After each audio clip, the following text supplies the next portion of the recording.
얘들아, 오늘 이렇게 모두 모이니 참 좋다. 79세의 김기남 씨. 그의 목소리는 힘찼지만 어딘가 모를 떨림이 있었다. 내가 오늘 너희들에게 기쁜 소식을 하나 전할까 한다. 나 결혼을 하려고 한다. 저기 계신 박정자 여사님과 결혼을 하려고 한다. 네, 저 가정부 아주머니랑요? 자, 그럼 이 이야기는 과연 어떻게 펼쳐질지 정말 궁금합니다. 구독과 좋아요 부탁드립니다. 이제 일상다반사 오늘의 이야기를 계속하겠습니다. 고요한 크리스마스 이브의 저녁. 12월 24일 밤하늘에는 눈이 내리고 있었다. 서울 근교 산자락의 단독주택에는 한방눈이 내렸다. 79세의 김기남 씨는 40억 상당의 재산을 가진 재력가이자 20년 전 아내를 잃은 후 홀로 지내온 고독한 가장이었다. 저녁 7시. 세 자녀와 손주들이 도착했다. 맏딸 지영, 둘째 딸 혜영, 그리고 아들 민수는 만찬 앞에서 웃음꽃을 피웠지만 그들의 시선은 아버지의 따뜻한 눈빛이 아닌 아버지의 유산이 안전하게 자신들에게 귀속될 날만을 계산하고 있는 듯했다. 김기남 씨는 미소를 지었지만 속으로는 깊은 외로움을 느꼈다. 그에게 이 식사는 의무적인 가족 행사 그 이상도 이하도 아니었다. 그의 눈은 주방을 향했다. 55세의 가정부 박정자 여사. 10년 넘게 이 집의 청소와 식사를 도맡아 온 그녀는 마치 이 저택의 그림자처럼 조용하고 부지런했다. 그녀는 김기남 씨가 좋아하는 들깨 시래기국과 호박전을 정성스레 따로 차리고 있었다. 그녀의 온화하고 흔들림 없는 태도가 김기남 씨에게는 유일한 평온이었다. 자식들의 잔이 모두 채워지고 김기남 씨가 잔을 들고 자리에서 일어섰다. 벽난로에 타닥거리는 소리가 모든 소리를 집어삼켰다. 얘들아, 오늘 이렇게 모두 모이니 참 좋다. 내가 오늘 너희들에게 기쁜 소식을 하나 전할까 한다. 나 결혼을 하려고 한다. 저기 계신 박정자 여사님과 결혼을 하려고 한다. 김기남 씨는 모두의 시선 속에서 박 여사를 바라보며 단호하게 선언했다. 만찬장은 얼어붙었다. 7세 손주의 캐럴 노래소리마저 멈췄다. 가장 먼저 소리를 지른 것은 지영이었다. 네, 저 가정부 아주머니랑요. 아버지, 대체 무슨 말씀이세요? 다 늙어서 무슨 청천벽력 같은 소리를 하세요? 아들 민수가 당혹감을 감추지 못하고 되물었다. 아버지, 결혼이라뇨? 갑자기 왜 이러십니까? 박 여사님은 저희 가정부셨잖아요? 가장 큰 문제는 40억의 재산이었다. 10년 동안 고용인이었던 사람이 갑자기 가족이 되어 유산에 대한 권리를 주장할지도 모른다는 공포. 그들의 머릿속에는 순식간에 재산을 노린 접근이라는 시나리오가 그려졌다. 김기남 씨는 자식들의 계산적인 반응에 실망감을 느꼈다. 농담 아니다. 박 여사에게 왜냐고 묻는다면 내가 외로워서 그렇다. 너희들 잘 사는 모습 보면 좋지만 내가 이 넓은 집에서 혼자 먹고 자는 밤이 얼마나 길었는지 아느냐. 내레이션 진정한 고독은 돈으로 채울 수 없었다. 그의 곁에는 언제나 비어있는 의자가 있었고 박 여사는 그 의자를 10년 동안 묵묵히 데우고 있었다. 민수는 노골적으로 박 여사를 공격했다. 박 여사님, 솔직하게 말씀해 주시죠. 아버지 재산 때문 아닙니까? 40억입니다. 이 집에 들어온 목적이 이거였습니까? 박 여사는 민수의 모욕적인 질문에도 불구하고 눈빛은 흔들리지 않았다. 그녀는 침착하게 답했다. 도련님, 어르신께서는 저에게 돈 이상의 가족이 되어주셨습니다. 저는 그저 어르신의 남은 시간을 편안하게 해드리고 싶을 뿐입니다. 하지만 자식들의 귀에는 이미 유산을 노린 가정부라는 냉정한 프레임이 씌워져 있었다. 그들은 박 여사의 진심을 연기로 치부했다. 크리스마스 만찬은 엉망이 되었고 자식들은 다음 날부터 유산 방어 작전을 개시했다. 민수는 사설 탐정을 고용했고 지영은 변호사 남편을 통해 상속법과 혼전계약서 초안을 작성했다. 며칠 후 자식들은 캐낸 정보를 들고 아버지를 압박했다. 아버지, 박 여사님은 결혼을 예전에 했던 사람이에요. 그런데 그 남편이 돌아가셨대요. 혹시 재산을 노리고 그랬을 수도 있잖아요. 민수가 소리쳤다. 김기남 씨는 분노를 참지 못했다. 너희들은 박 여사가 10년 동안 내게 준 마음은 보지 않고 오직 과거의 흠집만 파고 있구나. 너희들은 내게 며느리 생일 선물로 무엇을 사야 하냐고 묻지도 않으면서 내가 이 사람과 결혼할 때는 40억 때문에 달려온다. 혜영은 아버지를 설득하려 했다. 저희가 속물 같아 보여도 저희는 아버지가 걱정되어서 그러는 겁니다. 만에 하나 아버지가 치매라도 오시면 그 여자가 재산을 모두 가로채면 어떡해요? 김기남 씨는 깊은 실망감 끝에 단호한 결정을 내렸다. 됐다. 내가 결혼하는 건 내 결정이다. 너희들이 이 결혼을 반대하고 박 여사를 모욕한다면 나는 너희들과의 관계를 단절하겠다. 속상한 목소리로 소리치듯 말하는 김기남 씨.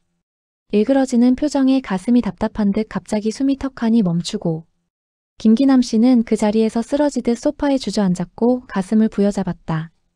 자식들은 충격과 공포 속에서 김기남 씨를 급히 병원으로 옮겼다.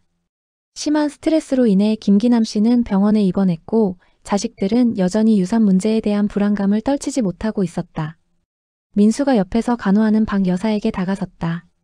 박 여사님, 아버지가 이렇게 되신 것도 결국 이 결혼 문제 때문입니다. 아버지가 회복될 때까지라도 저희에게 분명한 약속을 해주셔야 저희도 마음 편히 아버지를 돌볼 수 있습니다. 지영 역시 동조했다. 최소한 혼전 계약서라도 확실히 작성하시겠다고 약속하세요. 저희가 이러는 이유는 신뢰가 없기 때문입니다.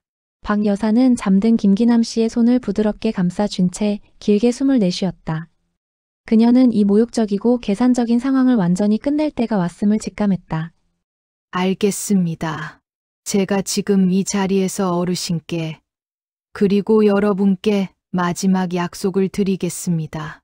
자식들이 숨을 죽였다. 박 여사는 단호하고 결연한 목소리로 선언했다. 저 박정자는 김기남 어르신과의 결혼을 통해 단 한 푼의 재산도 요구하거나 상속받지 않을 것을 약속드립니다. 병실에는 가장 극적인 정적이 감돌았다. 자식들의 얼굴은 당혹감, 의심 그리고 경악으로 일그러졌다. 네. 지금 뭐라고 하셨어요? 40억을 포기한다고요? 민수가 믿을 수 없다는 듯 되물었다. 박 여사는 고개를 들고 그들을 똑바로 바라봤다. 네. 저는 어르신의 돈이 필요하지 않습니다.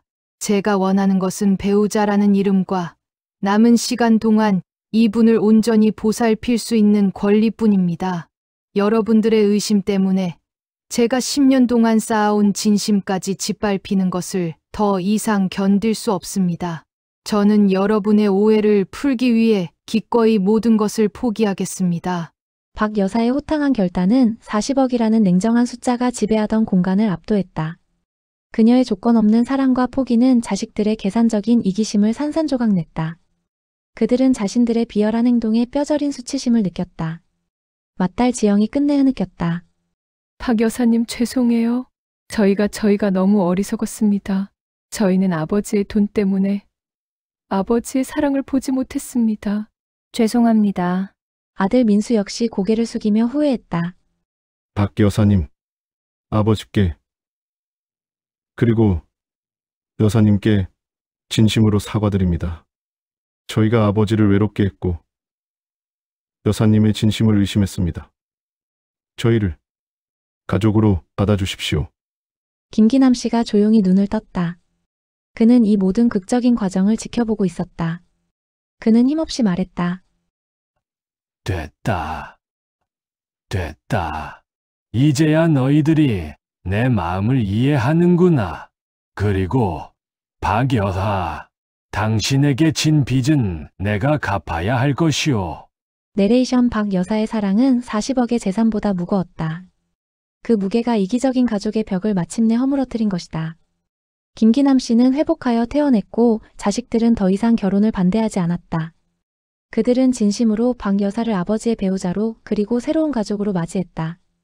그들의 태도에는 더 이상 계산이 없었고 진정한 존중만이 남아 있었다.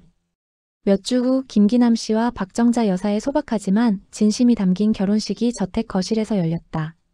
자식들은 예복을 입고 축하했고 혜영의 딸이 피아노 축가를 연주했다. 결혼식이 끝난 후 김기남 씨는 모두를 모아 자신의 최종 결정을 발표했다. 나는 내 아내 박정자 여사와 행복하게 살겠다. 그리고 박 여사의 숭고한 결단을 기리기 위해 나는 오늘부로 내 재산 중 상당 부분을 박 여사의 이름으로 사회복지재단에 기부하고 남은 재산은 너희 셋에게 공평하게 증여한다. 박 여사는 나와의 사랑 외에는 아무것도 받지 않는다. 이것이 내가 너희들에게 그리고 내 아내에게 보여줄 마지막 공정함이다. 자식들은 아버지의 현명하고 단호한 결정에 눈물을 흘렸다. 재산 분쟁의 씨앗은 완전히 사라지고 그 자리에는 진정한 가족애가 뿌리내렸다. 시간이 흘러 다음 해의 봄. 김기남 씨의 저택 마당에는 꽃이 만발했다. 김기남 씨와 박정자 여사는 벤치에 나란히 앉아 차를 마시고 있었다. 박 여사는 김기남 씨에게 직접 뜬 무릎 담요를 덮어주었다. 고맙소, 여호. 당신 덕분에 내 마지막 인생이 이렇게 따뜻할 수 있었소. 내가 당신에게 해준 것보다 당신이 나에게 해준 것이 훨씬 많소. 김기남 씨가 말했다. 아닙니다. 어르신, 저도 이제야 제 자리를 찾은 것 같습니다. 이 넓은 저택에서 가정부가 아닌 가족으로 살게 해주셔서 감사합니다. 박 여사가 미소 지었다. 그들의 주변에는 재산을 걱정하는 그림자 대신 손주들의 웃음소리가 가득했다. 김기남 씨의 집은 더 이상 40억의 저택이 아니라 사랑과 화합이 깃든 따뜻한 보금자리가 되었다. 창밖으로 쏟아지는 따스한 봄 햇살 속에서 두 사람의 황혼 로맨스는 깊은 여운과 함께 계속되었다. 여러분, 오늘의 이야기는 어떠셨나요? 항상 세상 구석구석의 소중한 이야기거리로 찾아오겠습니다. 오늘 영상이 도움이 되셨다면 구독과 좋아요, 그리고 알림 설정 부탁드립니다. 댓글에 여러분의 소감이나 생각하는 바를 적어주셔서 서로 이야기하면 더욱 좋을 것 같습니다.